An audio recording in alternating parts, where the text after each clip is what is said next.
It is 10 o'clock. This is Sky News at 10, our top story.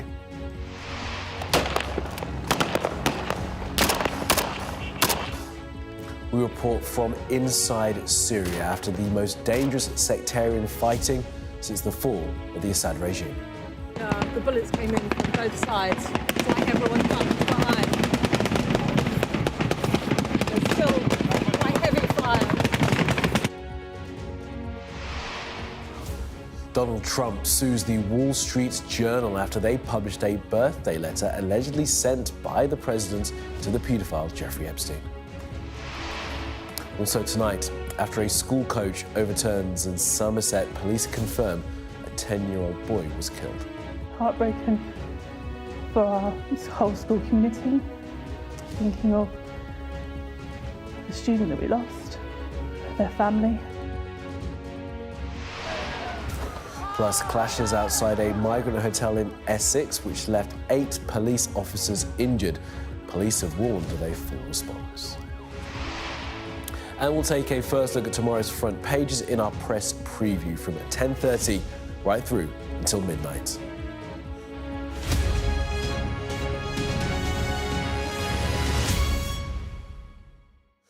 Good evening. It's becoming one of the biggest challenges yet to the new leadership of Syria. More than 300 people killed in tribal clashes, an Israeli attack on Syrian government forces, and now a shaky truce. Well, today, Sky News witnessed the aftermath of violence and looting as more fighters travel to join the battle. Well, the fighting has centred around the Druze community. They are an Arabic-speaking religious minority who follow an offshoot of Islam and have settled in Syria, Lebanon, Israel and the occupied Golan Heights. Long-running tension with Bedouin tribes erupted into deadly clashes in the southern province of Suwaida last week. The Syrian government stepped in to try to restore order, but were accused of taking the Bedouins' side. Well, that prompted Israel to get involved. Its forces carried out dozens of airstrikes on Syrian government fighters. A temporary ceasefire was agreed, but violence has flared again today. Well, in the last hour, the Syrian government has confirmed it will now deploy forces to try and stop the fighting. Our special correspondent, Alex Crawford, has travelled to Suwaida and sent us this special report. The south of Syria is engulfed in violence.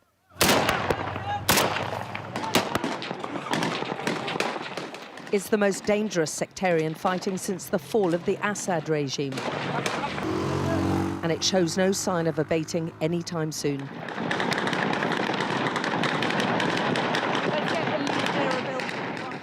Thousands of Arab tribal fighters have travelled from all over Syria to the mainly Druze area of Suwaida. They're from multiple different tribes, but most worrying for the authorities, they've all answered the call to fight, and a Druze militia group is in their sights.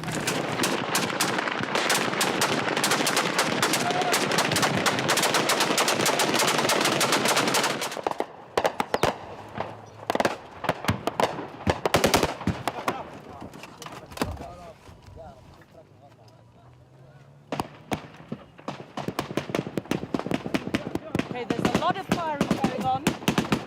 We appear to be surrounded. Suddenly, after a lot of quiet for a long period, there's an awful lot of firing. The bullets came in from both sides. It's like everyone ducked behind. There's still quite heavy fire.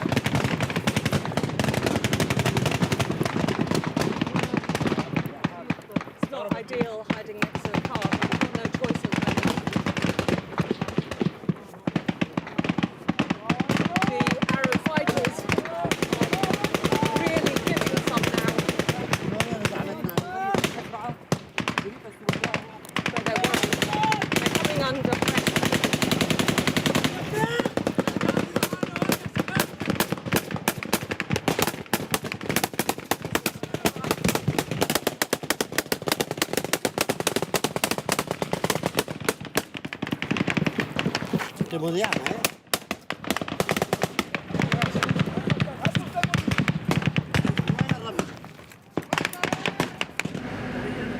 The rage felt against the mainly Druze community here can be seen down every street and in the villages around the edge of Sweda city.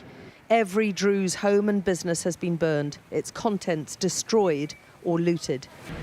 We saw truckloads of tribal fighters leaving the city, their vehicles stacked high with goods recovered from Druze homes.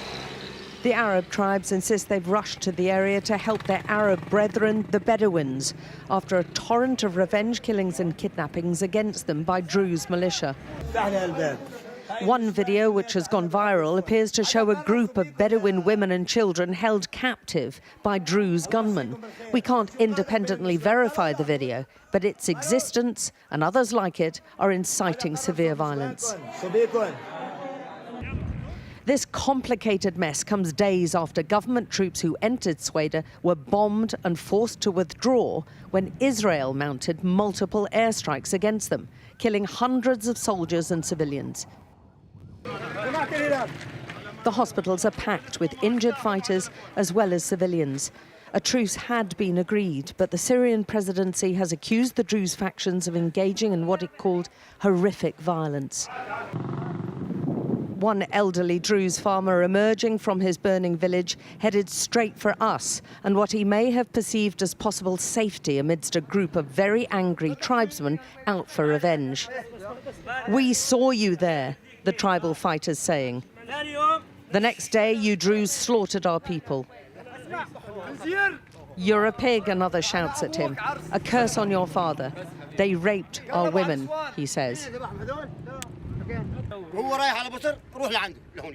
The old man protests his innocence and insists he means no harm. He says he's been robbed. The tribesmen, perhaps because of our presence, take pity on an elderly man who seems traumatized. The Arab fighters repeatedly insist to us they want a unified Syria, but the Druze faction in Sweda, led by cleric Hekmat al-Hajjari, does not. His group refuses to be led by a government they accuse of perpetrating killings against Druze. We saw the body of a Druze man laying in a field. He appeared to have been executed with a shot to the back of his head. It's not known who carried out the killing, but there are multiple videos on the internet which appear to show Druze being executed. This is the bloody sectarian violence that many feared and is the most serious challenge for the new president who's trying to stabilise a country racked by war for more than a decade. Well, Alex Crawford reporting there from southern Syria. We are hoping to be able to speak to Alex later on in the programme. But some breaking news to bring you now. And President Trump has filed a lawsuit against the Wall Street Journal after the paper reported that he'd sent a graphic birthday letter to Jeffrey Epstein. Well, let's bring in our US correspondent, James Matthews, who's in DC for us. James, great to have you with us. So Trump had threatened to get litigious, to get legal, and now he has filed suit.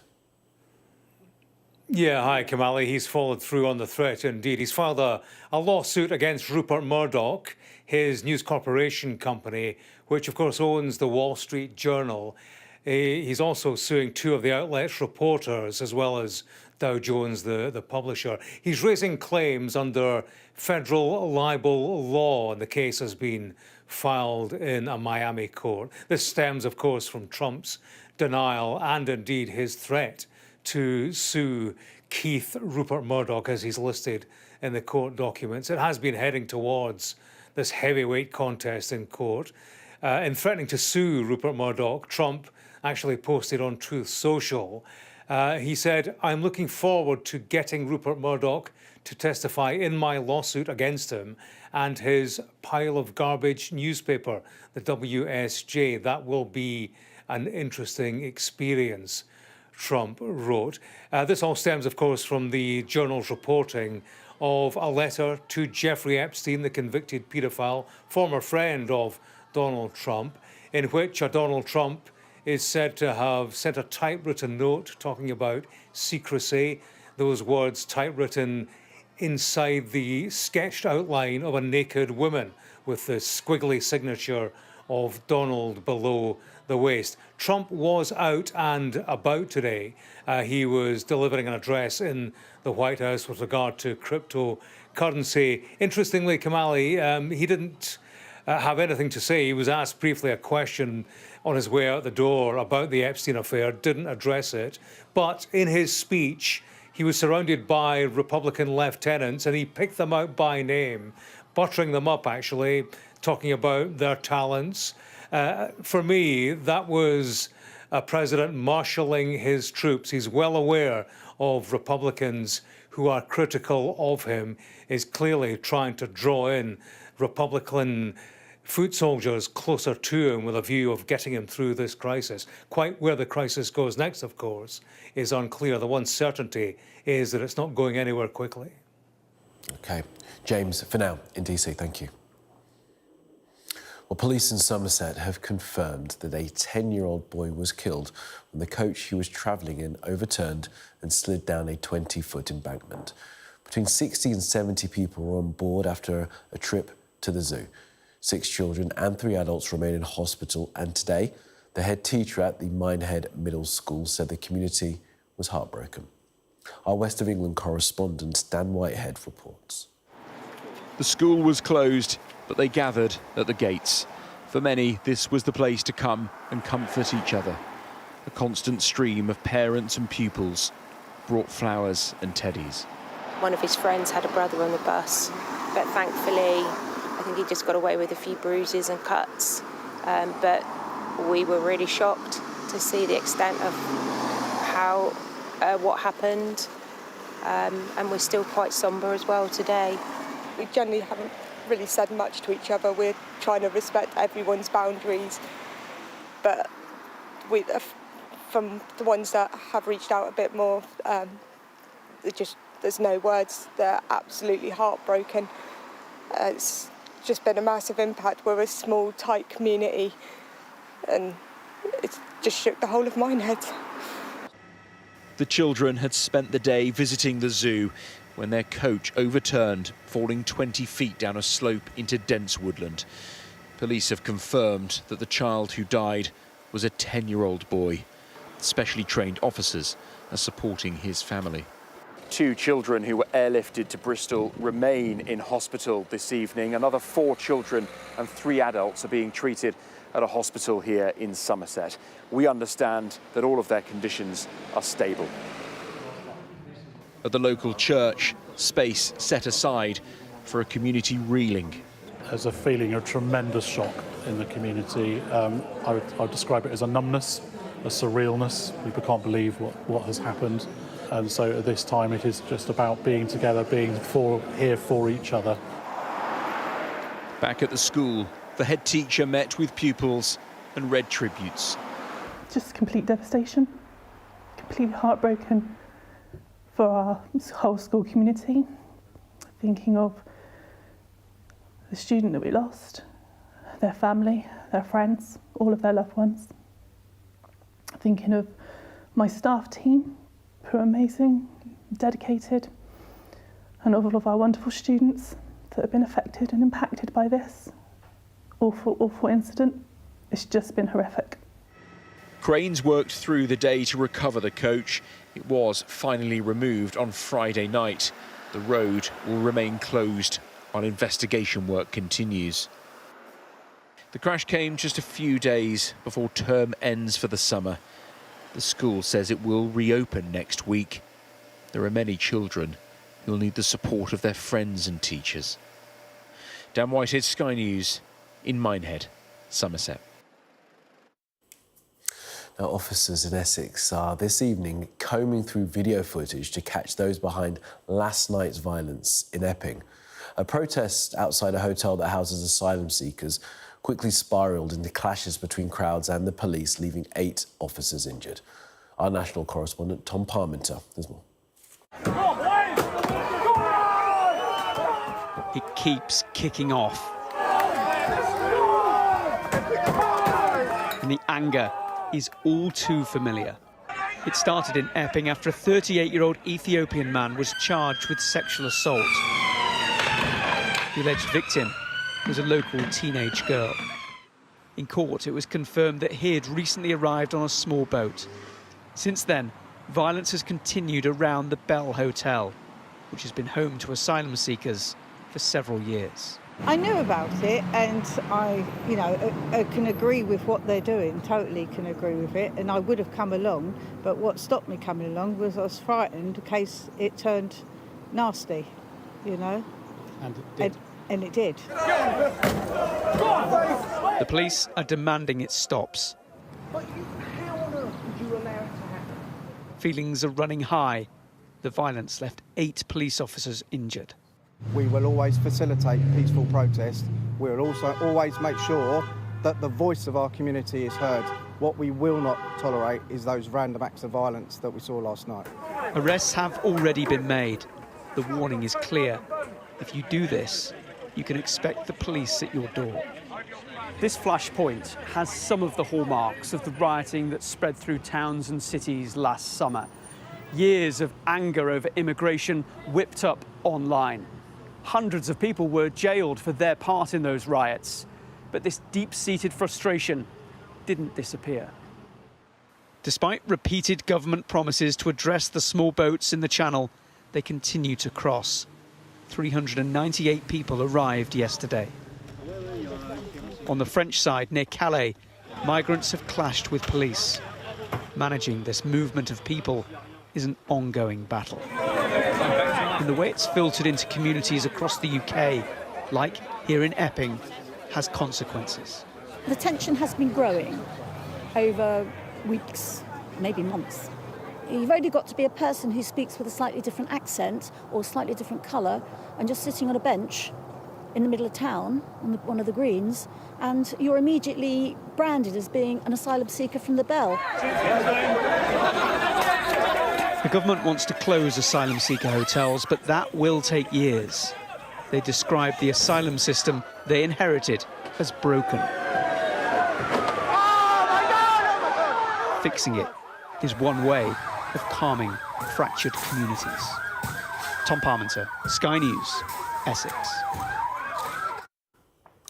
Now, Pat Owen died as a convicted criminal. After devoting her life to running her post office in Canterbury, she was found guilty of theft over a shortfall of £6,000. Today, her case became the first of its kind to be referred to the Court of Appeal.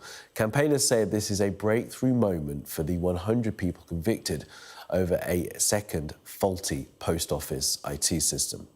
And it comes after Sky News revealed that a damning report into that software called Capture had been unearthed nearly 30 years ago. Our business correspondent, Adele Robinson, reports. I just wish she was here to see it. Because she would be... oh God, she would be over the moon. A breakthrough moment. 22 years after her mother died, a convicted criminal. And a potential turning point for justice for all post office capture victims. She'd be sitting here saying, I could have told everybody 25 years ago. I told them. No one listened to me. That's what she'd be saying.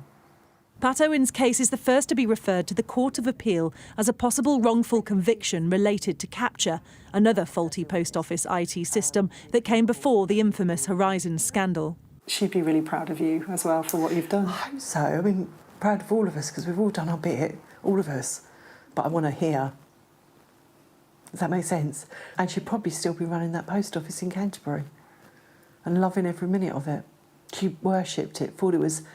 the fact she was a postmistress, she was so proud to be a postmistress. So proud. She'd tell anyone. Heartbreaking then that that is what broke her. That's what did it, yeah. Yeah. Pat was convicted in 1998 of stealing from her branch. Capture software is quite capable of producing absurd gibberish. A Sky News investigation this year unearthed a damning IT report into Capture that may never have been seen by the jury. We believe that reasonable doubt exists as to whether any criminal offence has taken place. A key piece of new evidence that will be taken to the Court of Appeal. This is the evidence that we consider very significantly tips the balance. I think what you've got to look at is, and what you've got to consider is, had this evidence been put before the jury, would they have come to a different conclusion? The Criminal Cases Review Commission's investigating 30 potential miscarriages of justice related to capture, and if Pat's conviction's quashed, it could pave the way for more. This could be a touchstone case if this goes to the Court of Appeal and is referred satisfactorily so that the Court of Appeal quashes the conviction. It will obviously speed up others that are in the pipeline. The referrals being made on the grounds the prosecution was an abuse of process. What happens after that, the Post Office will have to decide whether or not to contest the appeal, because remember, it was the Post Office who prosecuted. If they don't, lawyers say it's almost unheard of for the conviction not to be quashed.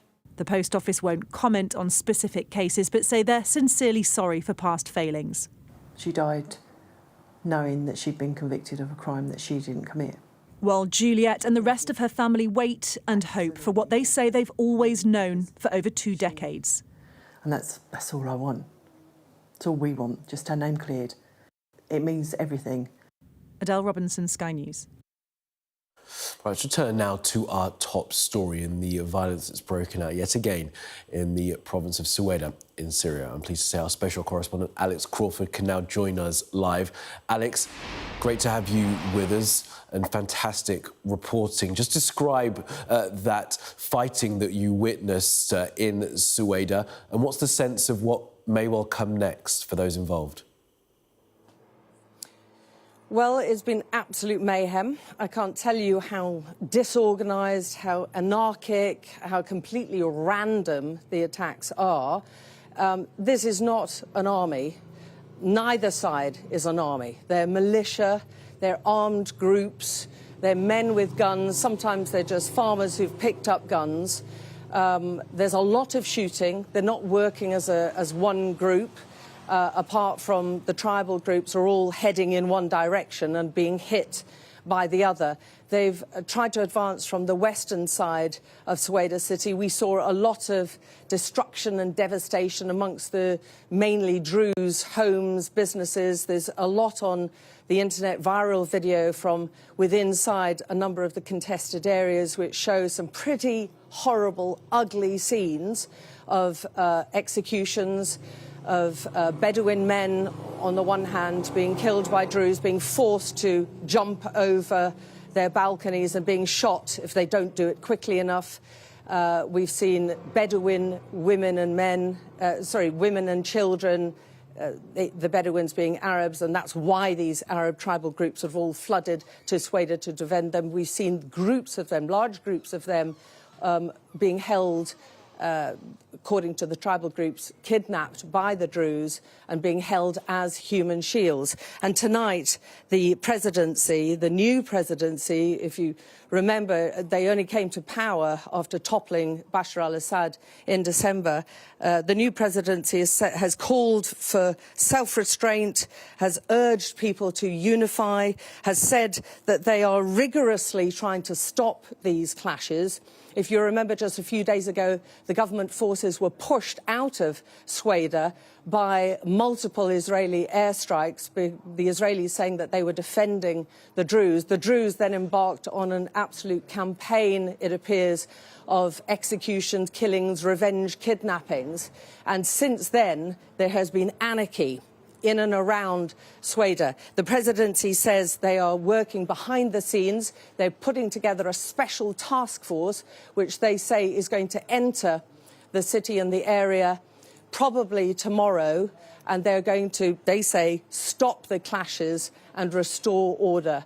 We'll have to see whether they actually succeed. So far, this has been the most challenging, tough turn of events for the new president since he took power, and comes at a time when the country is really struggling to rebuild and stabilise itself after more than a decade of civil war. Alex, we saw in your reporting a farmer who had seeming to escape and had been caught up in it. Talk to us about the civilians and those that have been living in these towns and villages where this fighting is now happening. I mean, how safe are people? Is there anywhere for them to go to avoid the violence? There are large numbers of displaced people, both Bedouins and, we understand, Druze as well. We saw very, very few civilians. We went into the local community hospital. They call themselves a field hospital. It's a very small hospital, and they said they had taken in 50 dead just today and more than 100 injured. They reckoned there were, just in that area, more than 600 killed over the past 4 or 5 days of violent clashes. And amongst them, they would say, they gave a rough estimate of about 80% were men. Not all of those will be fighters, clearly, and 20% were women or children. The youngest who they'd brought in who died was a 1.5-year-old baby. So clearly civilians are being right at the centre of this, fleeing their homes. The communities are pretty devastated in the streets and the villages leading up to Sweda city, inside Sweda province. You saw homes, businesses, shops, huge apartments which were on fire. There was a lot of accusations against first the Bedouins attacking the Druze doing revenge attacks against the Bedouins, the Druze accusing the new Syrian government forces of attacking them and carrying out a number of extrajudicial killings of the Druze. So this is a very complicated, multi-sectarian mess. And right now, Syria is facing an ugly future right here at the moment unless they can put a stop to this violence.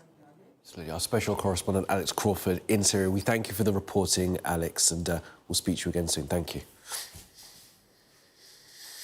Now, the Environment Secretary has described a 60% rise in severe water pollution incidents, like sewage spills, last year as totally disgraceful. That's after the Environment Agency found systemic failure and underperformance by water companies across England. Well, Thames Water is among the 3 firms responsible for over 80% of 2024's most serious incidents. Our Science and Technology editor, Tom Clark, has been taking a closer look. After years of protest, promised action and bill increases, you'd think the sewage scandal would improve. In fact, it's got worse. Pollution incidents are up 60% on the year before. Water companies rightly point out 2024 was wet, meaning more risk that sewers carrying both rainwater and waste will overflow. But Environment Agency data reveals that's no excuse. Serious pollution incidents are up 30% since 2016, and this is the 3rd consecutive year in which they've increased. Weather is part of the picture, but so too is persistent underinvestment and poor asset management described in the report. So how much of this ongoing mess is your water companies? It depends a lot on where you live. United Utilities and Northumbria Water had the fewest incidents since 2016, with Southern, Anglian and Thames Water, England's largest water firm, leading the pollution pop charts. These days, combined sewage overflows, they tend to look a bit like this one, when they enter rivers, are automatically monitored. Self-reporting of incidents is now the norm. In 2016, water companies were self-reporting between 64% and 80% of incidents. And one highlight of this damning report is a significant improvement in transparency among nearly all water companies, with now the best reporting 90% of spills. Thames Water, once again, performing most poorly. In response, the 3 worst offenders admitted their failings, Thames saying it plans to invest £9.5 billion over the next 5 years in its wastewater assets, Anglian saying £100 million of new investment is coming, and Southern Water promising a reduction in pollution incidents by up to 70% by the end of the year. But campaigners point out it's successive governments and the water regulator that's allowed the situation to get this bad. The very government body responsible for regulating the water companies and making sure they comply with the law admits its own failures. Serious pollution incidents up 60% on last year. Government has lost control of this industry. The regulators have lost control of it. It is time for somebody serious and capable to now take control of the situation. A shake-up is on the way. A report next week by the Independent Water Commission is expected to include scrapping Ofwat altogether as one of its recommendations. But whatever ministers decide, there's no quick or cheap fix for pollution from decades of profiteering and procrastination. That's Tom Clark reporting. There's some breaking news to bring you on the Jeffrey Epstein story. Now, Donald Trump has, as we've said, sued the Wall Street Journal. Well, in the last few minutes, the Attorney General of the United States, Pam Bondi, has now gone to the Supreme Court to file a motion to get the documents unsealed related to Jeffrey Epstein. It was a request made by President Trump to unseal any files held by the FBI related to Jeffrey Epstein, and that motion has now been filed in the US court, sorry, not the Supreme Court, the court in New York City by Pam Bondi, the Attorney General, related to Jeffrey Epstein, a promise made by the President that it would happen, and now the Attorney General has now carried out that request. Well, that was Sky News at 10. Coming up, we're going to take a first look at tomorrow's papers in our press preview. Tonight, we're joined by the PR consultant Alex Dean and the Guardian columnist Zoe Williams. Guys, thanks for being with us. Among the stories we'll be discussing, this on the front of the Daily Telegraph. Its headline, Afghan migrants bring 22 relatives will be